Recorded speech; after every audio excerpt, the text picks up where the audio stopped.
tarde a todos. Boa tarde ao público que nos assiste, tanto pela TV quanto pela internet. Boa tarde, vereadores, vereadoras. Queria saudar aqui, primeiramente, aos meus professores e professoras da Universidade Estadual de Minas Gerais, onde, felizmente, me formei em 2019, ao Jader, Janaína, Raslan, Laura, Marina e tantos outros. Bom, e também saudar a classe trabalhadora pelo dia 1º, né, que passou no último domingo. Hoje é um dia muito importante, né, dia 3 de maio, Dia Mundial da Liberdade de Imprensa. E por que é tão importante essa data? A gente tem que refletir. E aqui eu trouxe alguns tópicos. O Brasil, hoje, se encontra em 110º lugar dentre 180 países analisados nesse ranking da liberdade mundial de imprensa. Para se ter uma ideia de comparação, o país da América Latina mais bem ranqueado é a Costa Rica, em 8º lugar. Nós estamos bem longe deles. Quando a gente não encoraja e não fortalece a imprensa, as afrontas de rupturas são contínuas. Enfraquecer os profissionais e não estimular estudantes, futuros estudantes, é enfraquecer também a sociedade. Há pelo menos 3 décadas, desde a redemocratização, nas diretas já, nós vemos uma profunda transformação no nosso país em todos os aspectos. Mas nos últimos anos parece que temos voltado no tabuleiro desse jogo, se é que podemos chamar assim.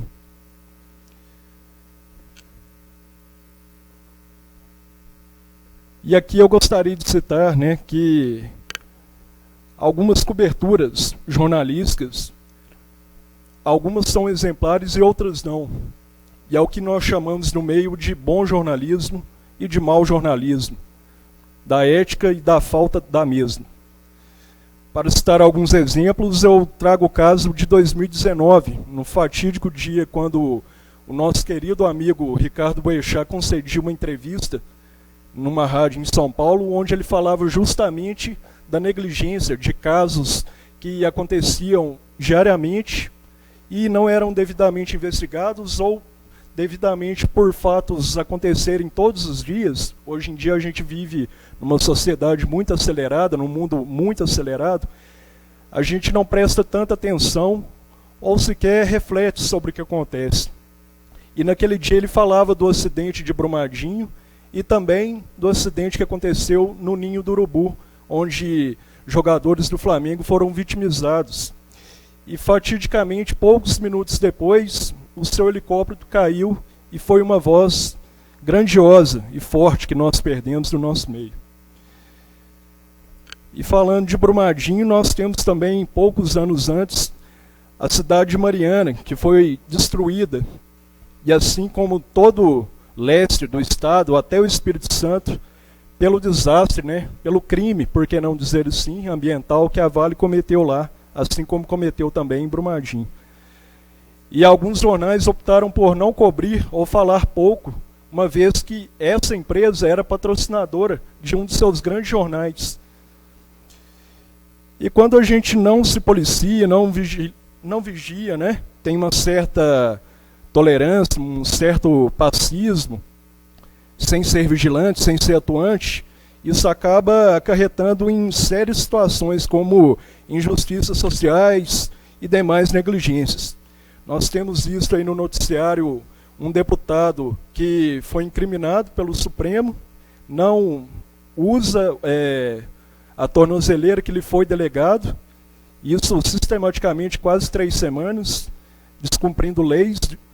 E se um representante do povo descumpre leis, que exemplo que ele está passando para a gente, como sociedade? Então é uma reflexão. E aí também a gente fala da inflação, né, que está em 2 dígitos, 12% no acumulado do ano. Gente na fila do osso para comer, a volta da miséria, as reformas catastróficas, né, fracassadas, trabalhistas e previdenciárias, que tanto prejudicou a classe trabalhadora.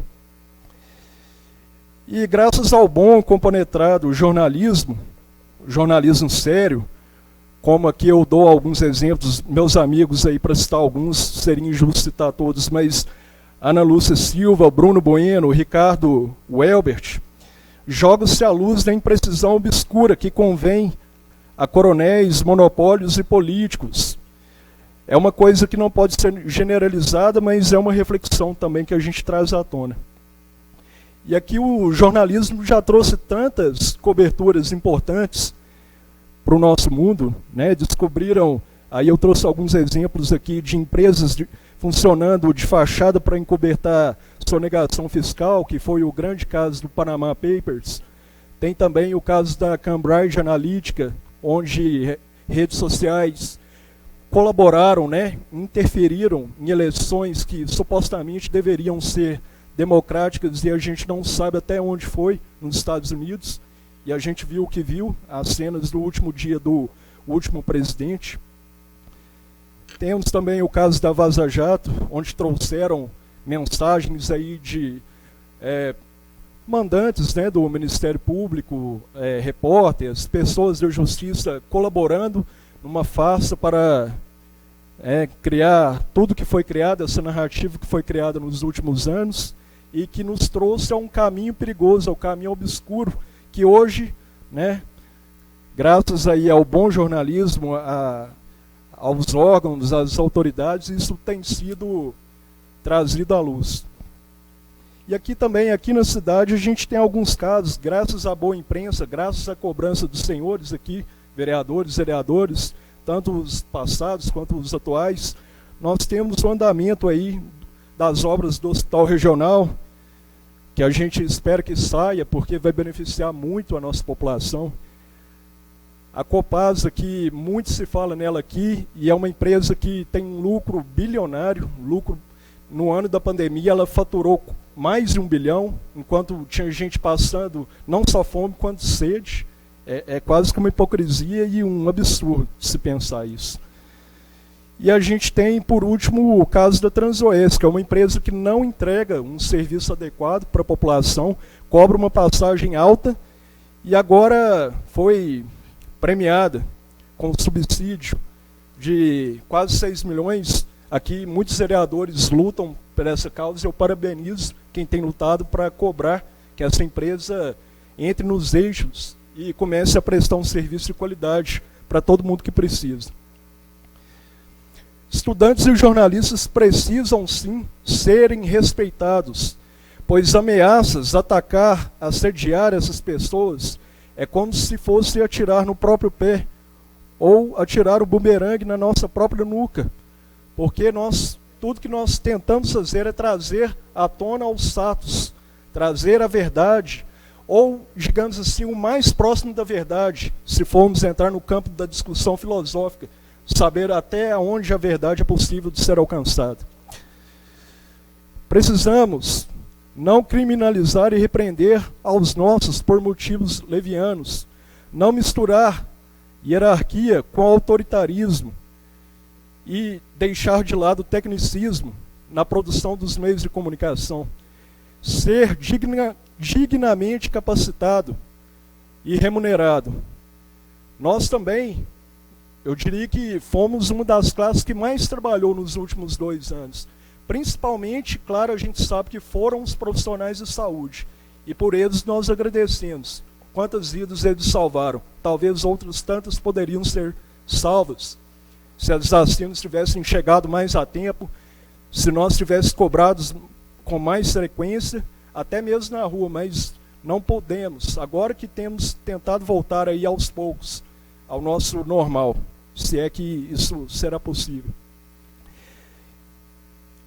Temos que criar estratégias para mantermos nossos estudantes aqui na cidade ou na região, potencializar as faculdades e universidades para construir agentes atuantes e pensantes, dar estrutura, não só manter o crescimento econômico e social, como evita também essas viagens, imigração do saber e da capacitação profissional.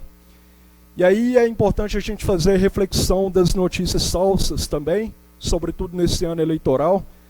Lembrar ao pessoal de tirar os seus títulos. E muito obrigado, pessoal, pela oportunidade de estar aqui falando sobre a liberdade mundial de imprensa hoje. Obrigado. Obrigado, Vinícius Soares Xavier, pela sua fala. Obrigado por trazer aqui as necessidades da união dos profissionais de comunicação e jornalismo, que valorizar também aqui a nossa imprensa divinopolitana. Obrigado pela sua participação.